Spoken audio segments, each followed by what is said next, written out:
Grand Rising people, welcome back to Vantal Vitality, where we discuss news, tips, and takes on health, wealth, and the world at large. Here's your crypto news update. So, starting things off with the Bitcoin price. Bitcoin is down 1.6% at $41,460. Still in this bearish phase. Moving on, Ethereum is also following suit, but it's down 3.8% at 3,071. And we are at a 24 on the Fear and Greed Index, which is promising as it has been lower before. So let's get into the first story, which is Michael Jordan is investing in a NFT firm called Metaplex in a $46 million round. So it says Michael Jordan, Multicoin back Solana NFT firm Metaplex and $46 million round. The protocol that powers millions of Solana NFTs finds prominent backers as it looks toward the metaverse and beyond. And if you guys don't remember, I did mention in the video where I was talking about Steph Curry getting involved in link style, how it would be big if Michael Jordan was to get into the space. And now we're seeing that he's doing exactly that. So let's read on. It says Solana emerged as an alternative NFT network to Ethereum last fall and saw surging interest as the overall NFT market swelled. Now the protocol behind millions of Solana NFTs has raised funding with some big names involved, including NBA legend Michael Jordan. Today, the Metaplex Foundation announced that it has raised $46 million in a round co-led by Multicoin Capital and Jump Crypto with Solana Ventures, Alameda Research, and Metaverse investing firm Animoca Brands also participating. Along with those firms, more than 90 individual investors took part in the funding round, including Jordan and fellow retired NBA star Allen Iverson, plus current players like Kevin Love and Joel Embiid. New York Knicks executive vice president William Wesley also participated, along with entrepreneur Shari Glazer, DJ duo The Chainsmokers' Mantis VC firm, and more. Metaplex is the standard protocol behind Solana NFTs, with more than 5.7 million such NFTs minted to date, according to the foundation. That's spread across 85,000 projects with 600,000 unique collectors, with Solana NFT trading volume topping 1.2 billion to date. Leading Solana NFT collections include profile picture projects like Degenerate 8 Academy and Solana Monkey Business, with anticipated NFT-driven games like Star Atlas and Aurora on the horizon. Magic Eden and FTX NFTs are leading Solana NFT marketplaces, while celebrities like Steve Harvey and Mike Tyson have supported Solana NFT projects. So we see this right now. Solana is starting to gain ground with a lot of celebrities. They're starting to look into, we had the people who were jumping at the tops, people like, Eminem buying a Bored Ape for as much as he bought it for, and the prices might go up. We don't know. But we see that people like Michael Jordan, people like Mike Tyson, Steve Harvey, they're saying that they are looking at the projects that are not yet coming up, that are not yet, fully blown up and the price is completely skyrocketed. They're trying to get in early so they can make those moves, so they can sell when the price goes up, as opposed to buying it when it goes up to 400,000 and selling it when it goes up to 400,000. Which, look at who we're talking about here. We're talking about Mike Tyson, Steve Harvey, Michael Jordan, Iverson, Joel Embiid. We're talking about the Chainsmokers. We're talking about some big names of winners. We're talking about winning type people. So this is big news. Definitely big news. And to my surprise, actually, apparently this isn't even Michael Jordan's first rodeo in the NFT space. So let's read that part. It says, interestingly, this isn't Michael Jordan's first move into the Solana space. Last month, Michael and son Jeffrey Jordan announced Air, an a fan engagement platform that will let athletes, influencers, and entertainers cultivate and interact with supporters. The platform will have an Air token minted on the Solana blockchain as well as NFT collectibles. Jordan also invested in crypto game maker Mythical Games last November. So it's good to see Michael Jordan. His eyes is, on the ball. No pun intended. But I mean, we're talking about the greatest basketball player to ever live. So this is how I would expect him to really be moving. And a lot of times people would, I guess it's because people, are ultimately jealous of Michael Jordan, or to a lot of people, Michael Jordan will ruin their day. Michael Jordan was the type of person where back in the day, he's gonna come to your town, he's gonna ruin your day and and leave. Especially if you were like a Knicks fan, if you were, a Pacers fan or whatever, he would come in, score like 40, 50, 60 points and leave. And then you like, damn, we lost. Your girl start arguing with you, and then things just start going downhill from there. But at the end of the day, you have to give credit where credit is due, and you have to respect what Michael Jordan has been doing and the legacy that he's created. I mean, not only is he the greatest basketball player of all time, he has completely, I mean, he's laid the foundation. He is the foundation of what sneaker culture is. If it wasn't for Michael Jordan, there wouldn't be like the hype that's related to sneaker culture. The initial hype was always on Jordans.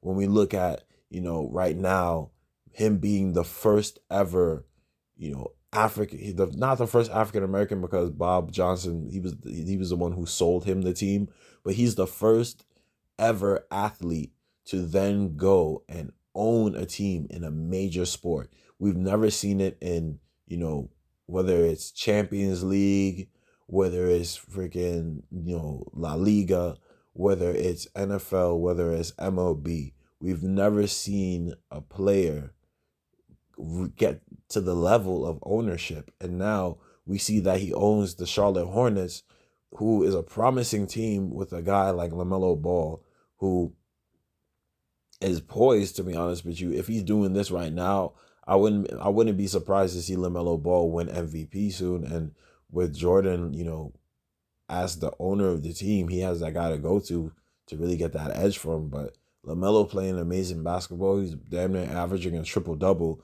and it's only like his second year. So we see that Michael Jordan does have a vision in the long term. He does have a long-term vision. He can see things, happening in a certain way. And it's good to see that he's getting into Solana, which I definitely believe in. I definitely think that Solana is going to be the next space where a lot of big NFTs are going to start popping out from. Funny enough, none of the NFTs that I'm about to talk about on my 5 Solana NFTs to watch list were mentioned, which is great. So, stay tuned for that. Definitely stay tuned. I want to make this video as good as I can make it. So I'm being patient with it right now, and just doing the research and just like working on things, just getting things together. But definitely stay tuned for that. That's going to be cool. So let's move on to the next topic, which is Francis Ngannou has teamed up with Cash App to take his winnings in Bitcoin. So this is something that Cash App has been doing. It's a very, very good campaign that they've been doing recently. I think Klay Thompson got involved. Andre Iguodala and Klay Thompson got involved. And Steph Curry was probably the person who pushed them into it. And Shohei Ohtani, the pitcher from the Los Angeles Angels, also got involved in it. There's a lot of people are getting involved in this Cash App campaign where there is like a three-pronged approach. So they give away a certain amount of Bitcoin. They earn Bitcoin in their respective field, respective sport, and then they give a certain amount away for charity. So let's read on. Francis Ngannou is ranked as one of the top mixed martial artists in the world and currently holds the UFC heavyweight title. Soon he'll be holding some Bitcoin too. The French Cameroonian fighter announced via social media today that he would take half of his prize purse from this weekend's UFC 270 event in Bitcoin, while also giving out 300,000 in BTC to fans who comment on his post. Bitcoin is huge in Africa, he said in a teaser tweet last Friday, before continuing, Bitcoin is the future and I'm a believer. So the gambit is made possible by Cash App, the mobile payment app from Jack Dorsey-led Block that allows users to buy Bitcoin. The marketing campaign has seen various athletes and entertainers give away BTC to social media followers, among them rapper Megan Thee Stallion and actress Gwyneth Paltrow, like Green Bay quarterback Aaron Rodgers, who agreed to take part of his 2021 season salary in Bitcoin. Ngannou is taking some of his own earnings in BTC. His reported guaranteed purse from this Saturday's fight is $750,000, not including win or sponsorship bonuses. Block is just one of the many crypto-focused companies charging hard into the athletic arena. Exchanges Coinbase and Crypto.com are gobbling up team sponsorships and endorsement deals, and rival platform FTX counts Tom Brady as a brand ambassador along with MLB slugger Shohei Ohtani and NBA sharpshooter Steph Curry. So we see this that is going on. Let's continue because it's about to finish. So those athletes are all winners, just like Ngannou, who auctioned over $580,000 worth of NFTs to benefit his charity after his previous title fight. But the 35-year-old heads into this fight as a slight underdog against his former sparring partner and fellow Frenchman Cyril Gane, which is going to be a very big fight. It's going to be a very interesting fight. I don't know who say he's the underdog because he's a champion and he's been proving himself time and time again. And I mean, if it's his sparring partner, there's definitely a lot of stuff that he, knows about him that he can, use as an advantage. But other than that, another athlete getting involved in, the Cash App Bitcoin giveaway, which is good. You love to see it. You definitely love to see it. The thing about it with me that I like the most is that he auctioned the NFTs away, and it was for charity. So that was really dope that he did that. Besides that, yeah, this ad campaign that they've been coming with is a very, very good campaign. As we see, it's a race now. All these companies, they're racing to these sponsorships with athletes because that's how it usually goes. You're trying to sell something, sell it to athletes. Sell it with athletes and entertainers, and the more athletes and entertainers you can use, the better about it. So that's definitely a good look from Block and Cash App partnering with Francis Ngannou. So let's now move into the final story, which is Singapore has cracked down. They are cracking down, ladies and gentlemen. They are cracking down. So Singapore is cracking down and shutting down crypto ATMs. So the move is part of a broader effort by the Singaporean watchdog to regulate advertising cryptocurrency to the public. The Monetary Authority of Singapore has reportedly decided to shut down cryptocurrency automatic teller machines in the city-state. According to Bloomberg, to comply with new regulations issued by the Monetary Authority of Singapore, Singapore's central bank cryptocurrency ATM operators in the country were forced to shut down their operations on Tuesday. The new clampdown on cryptocurrency ATMs sparked several reactions from the city's cryptocurrency operators, with Daenerys & Co. saying it was surprised and canceled its ATM service on Tuesday evening. Their main competitor, Diodi, switched off its ATM network and sent staff to remove its crypto ATMs. Wow. The move is part of a broader attempt or effort by the Singaporean watchdog to regulate advertising cryptocurrency to the public. On Monday, the central bank released new central bank guidance that bans crypto firms from advertising their services in public spaces, websites, and social networks. Singapore souring. Wow, what a tongue twister. Singapore's souring on crypto, however, is more of a surprise. CoinCub, a fintech startup based in the city-state named Singapore the most crypto-friendly country in the world in December, owing to the city's good legislative environment and high rate of cryptocurrency adoption. However, the legislative climate in the city-state appears to be cloudier right now. The clampdown in Singapore came soon after similar advertising limitations were enacted in Spain and the United Kingdom. On Monday, the Spanish government required crypto businesses to submit ad campaigns for regulatory approval 10 days in advance, while the UK launched a review of cryptocurrency advertising norms, vowing to crack down on products with deceptive claims.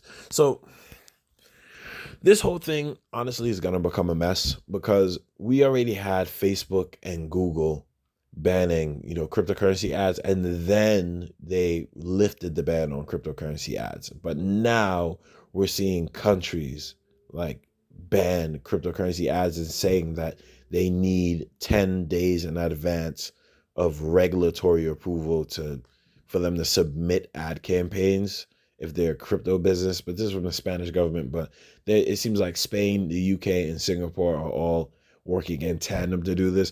The UK has become like, I don't know, the UK has been going in the wrong direction at so many different levels, but it's been going in the wrong direction, especially when it comes to crypto.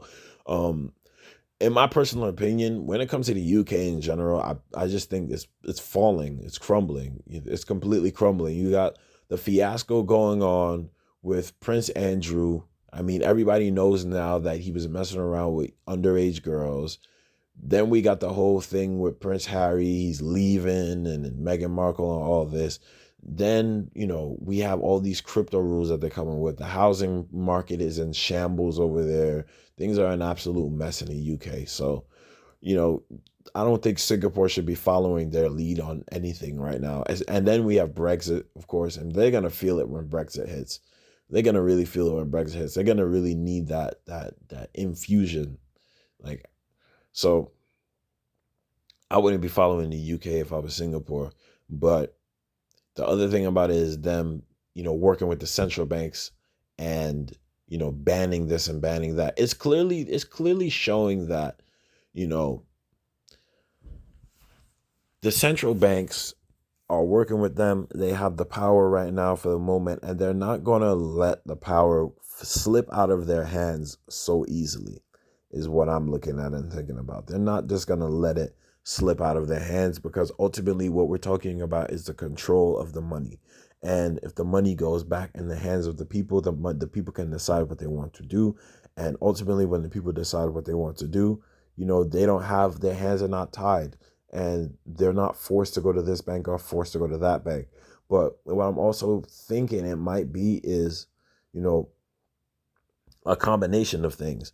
But it's like, it doesn't make any sense. This whole cryptocurrency situation, in reality situation, is very weird, because we have the central banks that work in tandem with governments, and now they're saying that they need to get 10 days of time to review an ad campaign for a crypto project.